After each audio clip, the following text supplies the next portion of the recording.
Fala galera, e aí? Vamos falar sobre pronome relativo? Esse assunto que gera tanta dor de cabeça para tanta gente boa? Preste atenção, pronome relativo não tem esse nome à toa. Antes de tudo, ele é pronome, sempre relacionado a um termo nominal, seja ele um substantivo ou um outro pronome.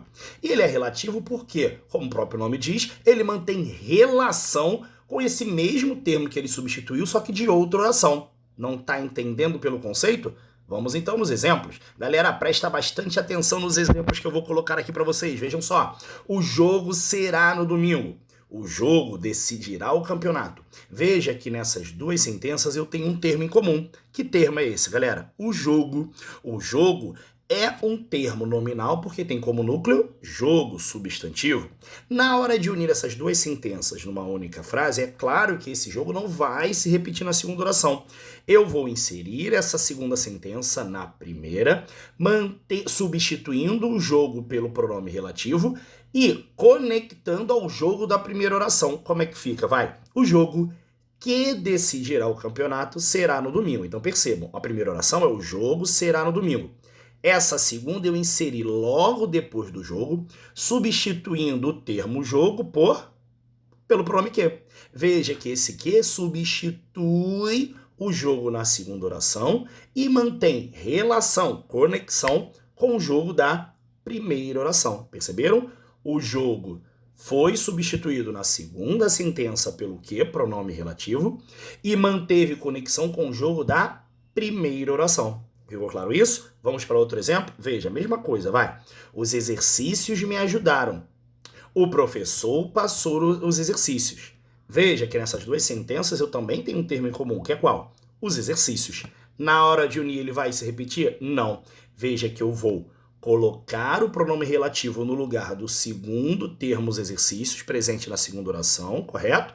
E vou inserir essa segunda oração na primeira. Veja, quando eu substituo os exercícios, eu coloco o pronome tradicional que. Mas lembrem-se que o pronome relativo que, ele pode ser substituído por o qual, a qual, os quais e as quais.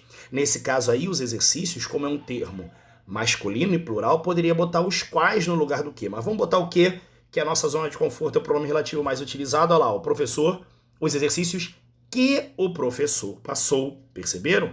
Veja que o que estaria lá no final da segunda sentença veio para o início da oração para manter conexão com os exercícios da primeira oração. Os exercícios que o professor passou me ajudaram. Percebeu que a primeira oração se manteve? Os exercícios me ajudaram? Aí eu inseri no meio dela a segunda oração, tendo esse que, pronome relativo, assumido o papel dos exercícios da segunda oração, mantendo conexão com o termo exercícios da primeira oração. Beleza, galera? Só que tem uma coisinha, lembrando que no lugar desse que, eu poderia botar os quais, uma vez que os exercícios é um termo masculino e plural, beleza? Tranquilo? Se eu ponho as questões me ajudaram, as questões às quais o professor passou, beleza? Então, pronome relativo que pode ser substituído por o qual, a qual, os quais e as quais, de acordo com o gênero e o número do termo a que ele se vincula. Beleza, gente? Vamos lá para uma outra situação, e essa daqui, muita gente erra na hora de redigir uma redação, fazer um texto, na hora de fazer uma questão de pronome relativo, porque muita gente esquece da questão da regência. Presta bastante atenção. O material já foi enviado pela editora. Que material? Material que eu preciso. Todo mundo fala. O material que eu preciso, galera, cuidado, tá? Presta bastante atenção que eu vou mostrar uma coisa fundamental para vocês. Veja que o termo que se repete é o material, correto? Quando eu tiro o material da segunda oração, veja, a segunda oração, eu preciso do material. Você sabe que quem precisa, precisa de. Veja que a preposição de se mantém. O termo que sai é o material. E no lugar dele vai entrar quem? O que. Esse que, quando entra, ele vai estar ao lado de quem, galera? Da preposição de. Olha lá. Eu preciso de quê? Do material. Então, eu não posso falar o material que eu preciso. É o material de que eu preciso. Nunca esqueça da preposição. Entenderam isso? Nesse caso, é uma preposição exigida pelo verbo precisar. Ficou claro isso, galera? É fundamental que vocês se lembrem que, nesse caso, Identificar a presença da preposição é fundamental para respeitar a questão da regência. Vamos a outro exemplo? Dá uma olhadinha aqui, ó. Vou casar com a morena. Eu me apaixonei pela morena. Me ajuda aí, galera. Qual é o termo que se repete? Fala. A morena, muito bom. Veja que no segundo caso, quando eu tiro a morena, veja que eu tenho o termo pela. O que é pela? É a fusão de por mais a, preposição por mais artigo a. Quando eu tiro a da morena, sobra só o por. Quem vai entrar no lugar da morena? Não é o quê? Então, vou casar com a morena porque me apaixonei. Ou por quem me apaixonei, uma vez que a morena é uma pessoa, não é verdade? Mas vamos manter o nosso raciocínio no quê? Veja ela só, por que me apaixonei ou por quem me apaixonei. Veja que o mais importante nesse caso é você perceber que a preposição por não pode. Ah, eu vou casar com a morena que eu me apaixonei. Muita gente esquece a preposição. Ah, esse é o material que eu me referi. Não, quem se refere a que eu me referi. Ah, essa é a marca que eu confio. Não, se quem confia, confia em a marca em que confio. Então é fundamental vocês saberem substituir o termo pelo pronome relativo adequado e manter a regência do elemento que exige a preposição. Não esqueçam que isso é fundamental. Ah, Ria, mas aí não seria por quem me apaixonei? Claro, galera, você sabe que tradicionalmente, quando a gente se refere à pessoa, o pronome relativo mais utilizado é o quem. Dá uma olhadinha aí, ó, na situação que eu vou mostrar pra vocês, ó. Usa-se o pronome relativo quem com referência a pessoas, somente a pessoas. E ele vem sempre preposicionado. Mesmo que o verbo ou o nome que exija uma preposição, por exemplo, você acabou de ver, material de que preciso. A morena por que ou por quem me apaixonei. Veja que tem sempre a preposição. Agora, olha o exemplo. O homem a quem mais admiro é meu pai. Veja que o verbo admirar não pede preposição, mas tem a preposição a na frente do quem. Ué, Rian, isso não está errado? Não, porque a gramática determina que se eu usar o pronome relativo quem, ele tem que ser preposicionado, mesmo que o verbo ou um outro nome não exijam preposição. No caso, a preposição vai sempre ser exigida por um nome, mas nesse caso aí, quem admira, admira alguém, não pede preposição.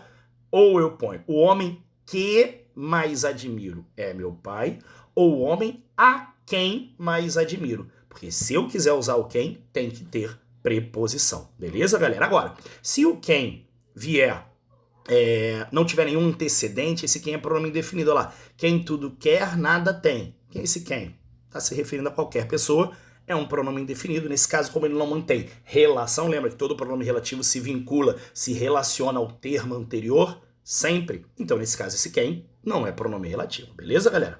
Agora, presta bastante atenção no onde, que é uma outra situação que gera muito equívoco na hora de construção de texto. Por quê? Ah, de repente eu me vi numa situação onde não havia saída. Gente, situação não é lugar para você falar onde havia saída. Ah, eu vivi numa época onde as pessoas eram mais felizes. Galera, desde quando época é lugar para você usar onde? Ela era onde. Equivale a em que. Essa é a casa em que moro. Essa é a casa onde moro. Percebeu? Veja só, passeava por ruas onde havia poucos transeuntes. Passeava por ruas em que havia... Esse onde, pronome relativo, sempre equivale a em que. Ficou claro isso? Adoro a rua por onde passo. Olha o por antes do onde, ó. Porque quem passa, passa por algum lugar por onde passo todos os dias. Veja que a regência tem que ser respeitada. Beleza, galera? E, para fechar, sobre pronome relativo, vamos falar do cujo. O cujo, galera, é um pronome relativo com um papel bem específico, que é o quê? Ideia de posse. Beleza? Veja só. Aquele é um homem cuja casa foi destruída. E sobre isso é fundamental ressaltar o seguinte. Pronome cujo da ideia de posse. Mas o cujo, ele não admite artigo depois dele. Muita gente fala cujo, cujo a, por exemplo, muita gente escreveria essa primeira frase assim. Aquele é o homem cujo a casa... Não. Cuja. Todo pronome relativo, eu estou falando isso desde o início, se vincula a um termo anterior, certo? Sempre se refere a um termo anterior. Mas no caso do cujo, ele vai sempre se referir a um termo anterior, que nesse caso aí é o homem, mas ele vai concordar com o termo que vem depois. Por isso que eu estou botando cuja, porque concorda com casa. Olha o exemplo de baixo.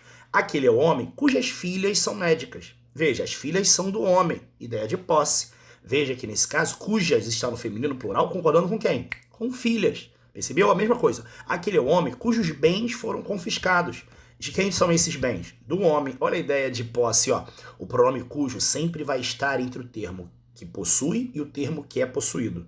Perceberam, galera? Ai, possuído. Percebeu? Entre o termo que possui e o termo que é possuído. Veja que os bens pertencem ao homem, por isso o cujo, que estabelece uma relação de posse. E tá cujos no masculino plural, concordando com bens. Beleza, galera? Espero que vocês tenham entendido e que vocês solucionem todas as suas dúvidas sobre o pronome relativo. Beleza, galera?